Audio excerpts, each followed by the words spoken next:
Magandang araw po sa ating lahat.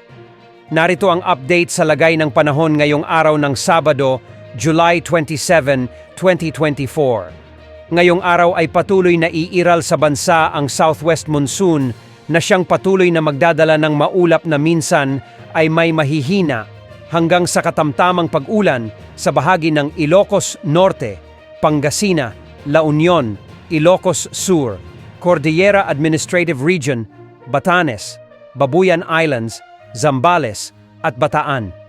Posible rin ang mga pag-ulan dulot pa rin ng southwest monsoon sa bahagi ng Metro Manila, nalalabing bahagi ng Visayas, at natitirang bahagi ng Luzon.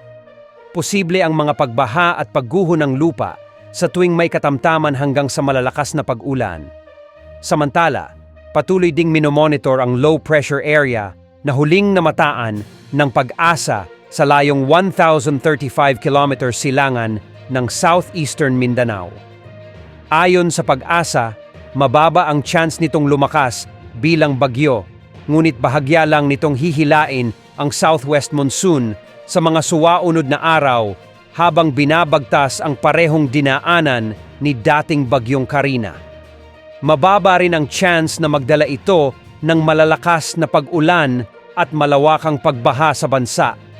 Dahil sa low pressure area, may mga inaasahang pag-ulan ngayon sa Davao Oriental, Surigao del Norte, Surigao del Sur, Dinagat Islands, Leyte, Southern Leyte, at sa Eastern Samar.